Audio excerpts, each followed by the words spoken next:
اور ہر جمعہ کو کچھ نیا مسئلہ پیش آ جاتا ہے۔ اب تازہ صورتحال آپ نے دیکھ لی، فرانس میں کیا ہو رہا تھا۔ فرانس کے لوگ بوکھلا گئے ہیں۔ شاید آپ کو یہ بات معلوم نہ ہو، یورپ کا صرف ایک ملک ایسا ہے جس میں مسلمان نہایت تیزی سے کافر مسلمان ہو رہے ہیں۔ سب سے زیادہ تیزی سے اسلام جو پھیل رہا ہے فرانس میں پھیل رہا ہے، اور اس کو کئی سال ہو چکے ہیں۔ سب سے پہلے سلسلہ شروع ہوا، ایک بڑے بزرگ عالم دین تھے، ہمارے والد صاحب رحمۃ اللہ علیہ کے دوست تھے، حیدرآباد دکن کے رہنے والے ڈاکٹر حمید اللہ، بڑے محقق اسکالر تھے۔ یہاں پاکستان میں رہے، ہجرت پاکستان بننے کے بعد حیدرآباد دکن سے آ گئے تھے۔ والد صاحب رحمۃ اللہ علیہ کے ساتھ بورڈ آف تعلیمات اسلام کے رکن رہے اسلامی دستور بنانے کے لیے، پھر فرانس چلے گئے تھے۔ ایسے ماہر آدمی تھے کہ وہاں رہتے رہتے انہوں نے تقریباً یورپ کی 1 درجن زبانوں میں مہارت پیدا کر لی، اور وہاں کی کئی زبانوں میں انہوں نے کتابیں تصنیف کی، مضمون لکھے۔ وہاں پھیل رہا تھا اسلام۔ ادھر تبلیغی جماعت نے سونے پر سہاگا کر دیا الحمدللہ، اور تیزی سے اسلام پھیلنا شروع ہوا۔ بہت پہلے کی بات، آج مجھے یاد بھی نہیں رہے کتنے سال ہو گئے، جب میں پہلی مرتبہ فرانس گیا تو تبلیغی جماعت کے مرکز میں حاضری ہوئی۔ وہاں کے جو امیر تھے وہ یونس تھے، من تونس کے رہنے والے عرب تھے، اور امیر تھے تبلیغی جماعت کے، یونس ان کا نام تھا، تو مشہور ہیں وہ یونس من تونس کے نام سے۔ انہوں نے مجھے بتلایا کہ الحمدللہ اسلام اتنی تیزی سے پھیل رہا ہے کہ آج کل فرانس میں روزانہ 16 آدمی مشرب اسلام ہو رہے ہیں، اور کافی عرصے سے یہ سلسلہ چل رہا ہے۔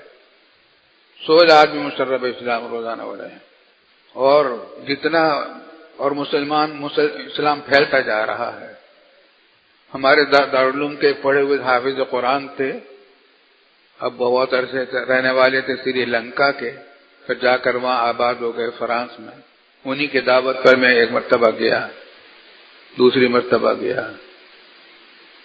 تو انہوں نے بھی یہ بتلایا کہ اسلام اتنی تیزی سے پھیل رہا ہے، اور دوسری بات دوسری طرف یہ ہو رہی ہے کہ تقریباً روزانہ بلا ناغہ خودکشیاں کرنے والوں کی تعداد بڑھتی جا رہی ہے۔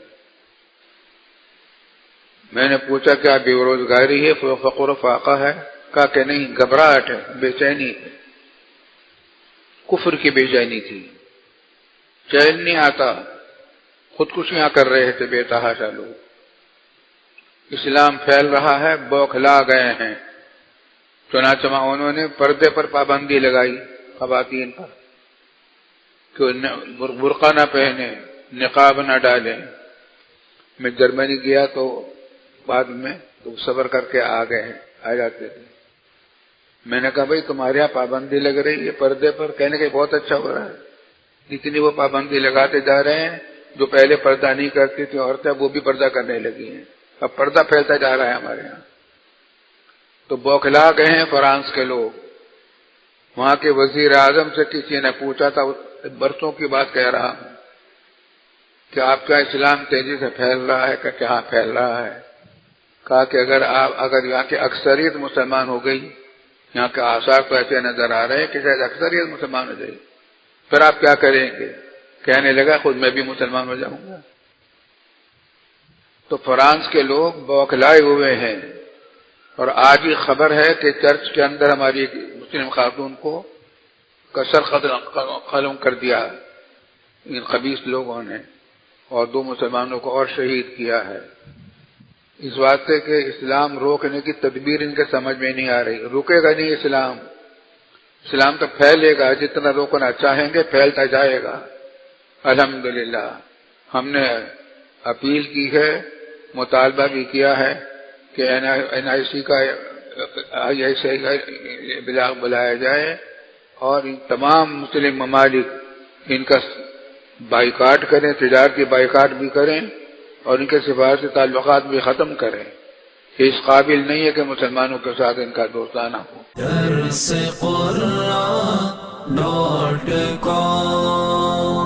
www.darsequran.com